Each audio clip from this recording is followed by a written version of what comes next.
Lily always kept her head down. As the daughter of the school janitor, she had grown used to whispers and sideways glances. Her clothes were plain, her shoes slightly worn, and her lunch was often something simple she packed herself. But what no one knew was that inside her old, scratched violin case was a world no one had ever bothered to discover. One chilly Thursday afternoon, the school held an open music audition for the winter talent show. Mr. Thompson, the music teacher, was known for his sarcasm and short temper.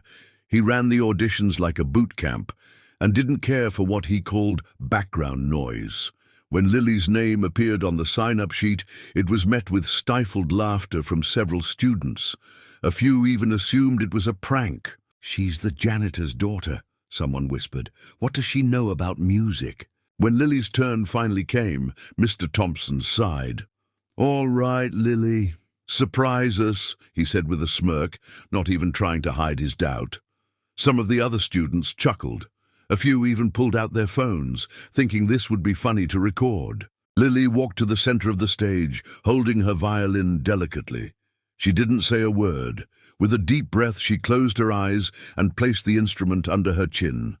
As the first note rang out, the room fell still. It was like the air changed. Lily's fingers danced across the strings with a grace and control far beyond her years.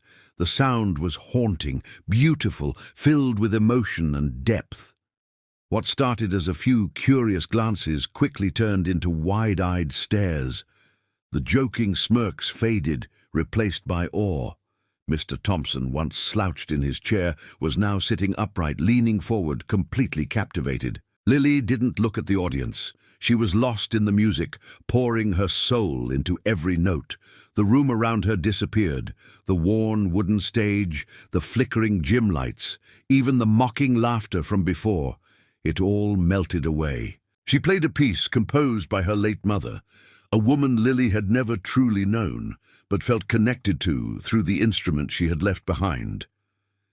Each stroke of the bow was a memory, a heartbeat, a whisper from the past. When she finished, the room was so silent you could hear the fluorescent lights buzzing above. For a few seconds, no one moved. Then, slowly, someone began clapping. The applause grew, louder and louder, echoing through the auditorium. Some students even stood cheering. Mr. Thompson looked like he had seen a ghost. Lily gave a small nod, walked off the stage, and gently placed the violin back into its case. She didn't wait for praise. She didn't expect it. Music had never been about recognition for her. It was about expression, about survival. As she walked back to her seat, something had changed, not in Lily, but in everyone else. The girl they overlooked, the one they had laughed at, had just shown them something none of them could have imagined. And she wasn't finished yet. The following day, the whispers in the hallways were no longer mocking. Students who had never spoken to Lily were now turning their heads as she passed. Some offered timid smiles. A few even approached her, complimenting her performance, trying to strike up a conversation. But Lily remained as quiet and humble as ever, clutching her violin case with the same calm grace. In the teacher's lounge, Mr. Thompson couldn't stop talking about the audition. "She's been sitting right under our noses all this time," he said.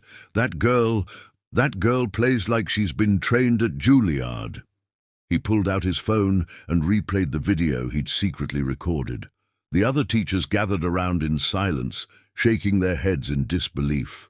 Lily was called to the principal's office that afternoon. Nervously, she walked in, not sure what to expect. The principal, Mrs. Lawrence, stood with a kind smile. "Lily, we've been contacted by the Regional Arts Academy," she said. "Your audition video made its way to one of their board members. They want to offer you a full scholarship to their summer intensive program in New York." Lily's breath caught. Her fingers tightened on the violin case. "Me?" she asked quietly. Mrs. Lawrence nodded. "You. They said talent like yours deserves every opportunity." That evening, her father, James, sat across from her at the kitchen table, still wearing his janitor uniform. His eyes were watery with pride. "Your mother would have been so proud, kiddo," he said. "She taught you how to hold that violin, and now you're taking it farther than either of us could have imagined." Lily smiled. "I just wanted to make her proud." James nodded. "You already have." A few days later, the winter talent show took place. The auditorium was packed. Word of Lily's audition had spread beyond the school. Local news reporters had even shown up, curious to witness the performance of the mysterious violin prodigy from the janitor's family. When Lily stepped on stage, there was no laughter this time. The room fell respectfully quiet. She took her place, closed her eyes, and began to play, not to impress, not to prove anyone wrong, but simply to let the music speak. And speak it did. She played a different piece this time, one she had composed herself. It was a blend of sorrow and triumph, echoing her journey from being overlooked to finally being seen.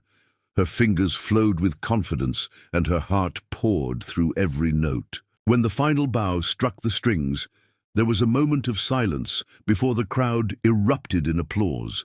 Students, teachers, parents, even the news reporters stood on their feet, clapping and cheering. Mr. Thompson wiped his eyes discreetly and clapped the loudest. Lily stepped back, gave a small bow and smiled. Later that night, her story aired on the local evening news. The headline read, "Janitor's daughter stuns school with violin performance, earns spot at elite arts academy." Social media buzzed with clips from her performance. People around the country were sharing her story, how a quiet girl once mocked rose above it all with nothing but a violin and a dream. And Lily, she was already practicing for what came next.